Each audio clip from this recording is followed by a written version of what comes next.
we were talking about, we would have done this case in a little bit different manner if that was the situation, where we didn't have specific, and I want to say we didn't have the evidence because I don't think that's a fair way to say it, but we didn't have the quality of evidence that the state had until the case had been closed. On Friday, the parties had rested, and we were going to open our closings on Monday. We've talked to Mr. Rittenhouse, and I'm going to be asking the court for a mistrial.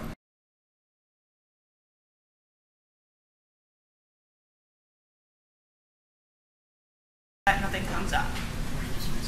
Sure, we can reset the default. Okay, so we're all on board with that. Mr. Rittenhouse, you know what's happening here? Yes, Your Honor. Any question about it at all? No, Your Honor. Any problem with this? No, Your Honor. Okay. Judge, while Attorney Wisco is preparing the computer, during this little break, we've done some more looking, and in terms of the drone video, I don't want to re-argue it, but I just want to state what happened. When Detective Howard obtained the video, he airdropped it to my phone, which is a lossless type procedure, or at least it didn't change anything.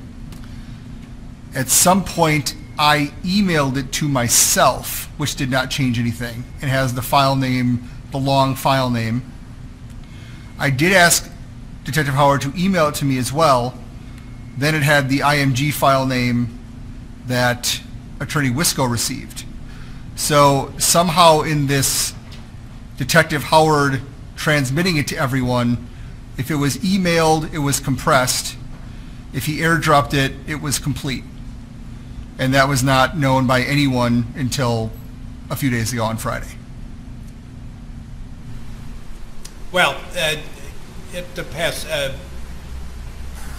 This may pass. They haven't asked for it yet. They wanted us to be ready, and of course we're not.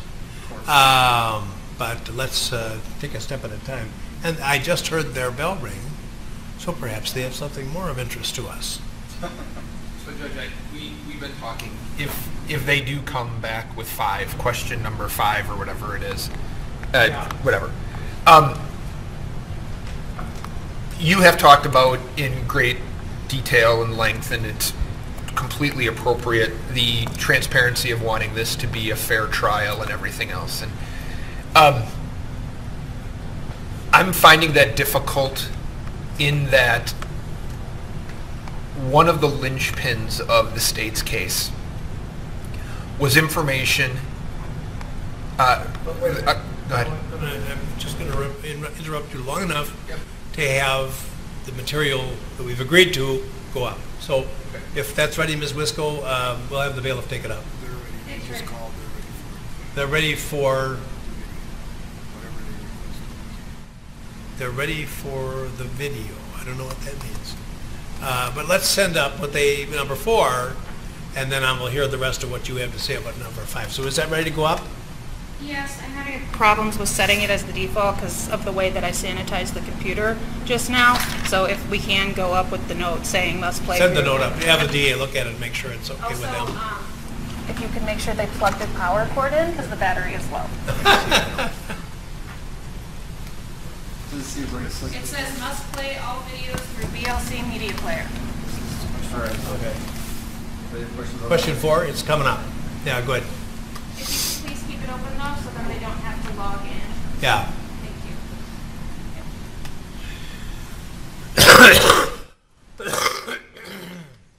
Excuse me. It's no longer allergies. It's a cold. But go ahead. Yeah, there's no restriction on their use. So, Your Honor, we were talking during the break, and the reality of it is, one of the main portions of the video, the thing that you watched, however many times you watched it, right, on a video that we had the video, not the clarity and not the quality. I think that's been conceded that we didn't have that. We would have done this case in a little bit different manner if that was the situation, where we didn't have specific, and I want to say we didn't have the evidence because I don't think that's a fair way to say it, but we didn't have the quality of evidence that the state had until the case had been closed. On Friday, the parties had rested, and we were going to open our closings on Monday. We've talked to Mr. Rittenhouse, and I'm going to be asking the court for a mistrial based upon the fact that if we're really trying to get to the heart of it, we've watched the video, I can tell you what we think, but it doesn't matter what we think because we don't get to present that to the jury anymore. And I think if we're going to try to do this in a way that is free from anybody hiding anything, anybody not having the same evidence as everybody else has, where it is clearly a level, fair playing field, we have to ask for this, and I'm asking for it. We understand that it's going to be without prejudice. We understand that the state can redo this case if the court grants it. We understand they will do it again. But then I think we will all have the same information, the same quality of videos, and I think that is required in a case like this where he's looking at a life sentence, potentially without parole if he's convicted. And to not get that until the evidence has already been closed, that doesn't strike me as fair. So for those reasons, I'm making that request. All right, I'm not going to invite the state to respond yet because the jury has not requested to see number 5, and it'll still have to be addressed because the jury saw it here in the courtroom. But I'm sorry, Judge, but if I understand Attorney Trofsky's request, this is a motion regardless of what the jury is requesting. I think we're making that request because it's been shown, it's been pointed out, and in fact we didn't have access. And I'm at this point, I don't think me pointing fingers and doing that is going to be the end-all be-all. I think what it is I can tell you, and I think the state can tell you, we got a compressed version which was not of the quality that they had. We learned that Friday after the evidence had been closed. We learned that when we tried to play the video for Your Honor, and the state asked that their AV person be brought over to play their video, which was a higher quality. If this is a disorderly conduct or something, I get it. But we're talking about a potential life sentence here. So I'm making that request. And again, I'm going to say that it has to be addressed if there's a guilty verdict on any degree. That count, well, even perhaps on the others too. I don't know. It'll all depend on a number of factors. Then the motion will have to be addressed, but it doesn't seem to have the urgency right now until the jury, if and when the jury asks for number 5. That doesn't change the fact that they're making the motion, or that it could affect the case as a whole. But I'm not going to invite your response now until I know whether the jury wants number 5. Does that make sense? If it doesn't make sense, tell me. He was told that they were ready for everything. So, that you have the state's response. Yeah.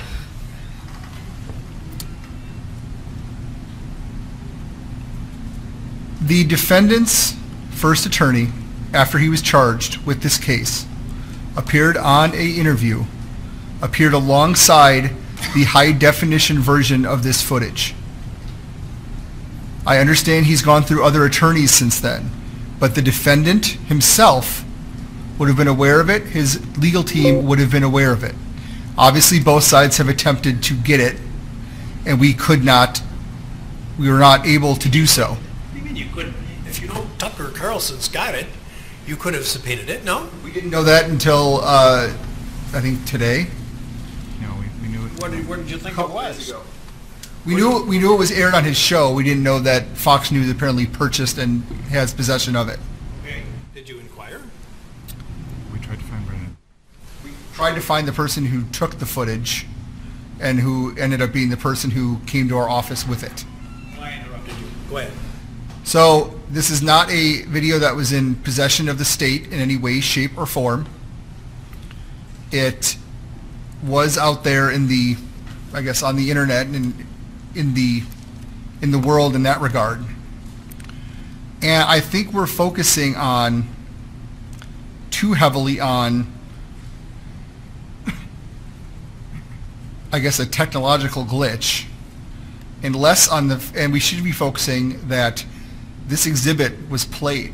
The jury is asking to see exhibits that they have seen and that the defense saw when they were played in court. What's on my phone or my laptop or the defense's phone or laptop is of no matter. What matters is the exhibit. And that exhibit was played. It was not objected to. The authenticity was stipulated to. And the defense, I understand they didn't realize it till Friday, watched this exhibit. They watched it on a television set a few feet from them. They could have watched it on the monitors here. That is what matters. That is what the jury sees. That is what they have seen. That they want to see it again is not prejudicial. It's not prejudicial in any way that the defense had a compressed version now. Obviously they had seen or had a full version at some point, possibly prior to Attorney Richards becoming the primary attorney. But that is not the fault of the state. And the fact that that some technology compressed this file without anyone's knowledge until Friday is not the responsibility of the state. And Defense Exhibit 41 has this video in it. So to pretend that somehow they're surprised or they didn't know about this video, they've tried to find it just as we did. We found it and there was a technological glitch. Or not a glitch, but I guess it worked in a way that is designed that we were not aware of. And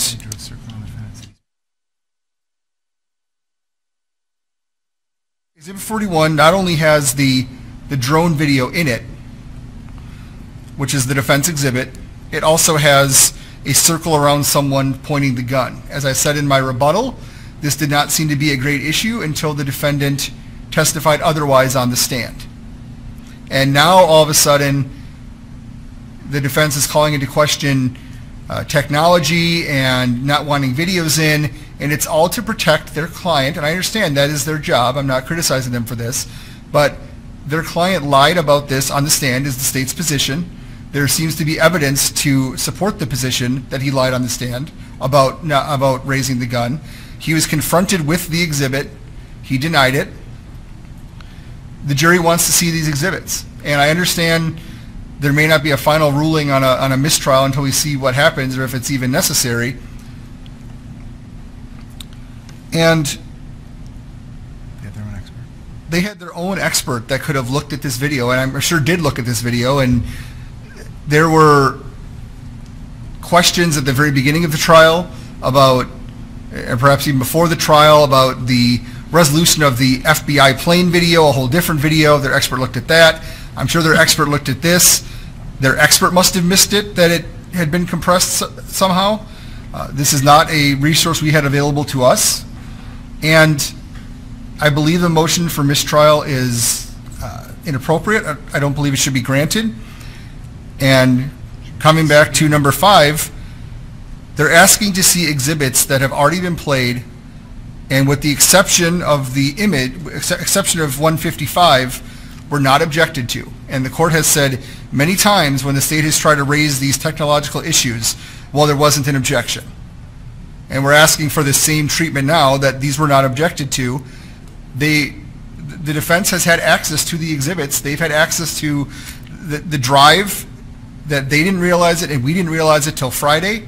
That there was some sort of difference is perhaps unfortunate, but they're also responsible for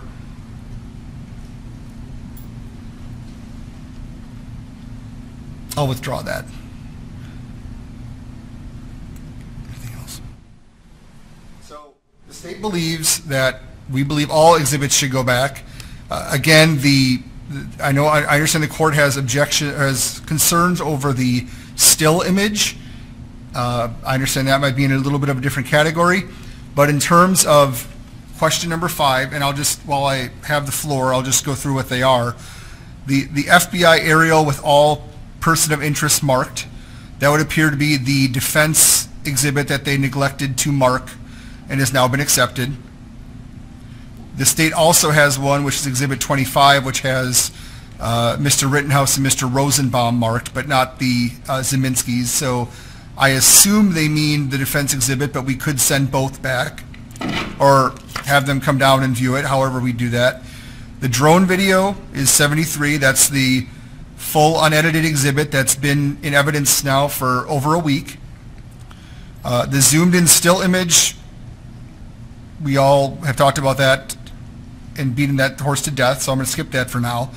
Then the full event video in regular and slow motion, that seems to be the drone video, as that is the only video of incident 1 that was played in slow motion, just as the only video of incident 2 in slow motion was Dr. Black's.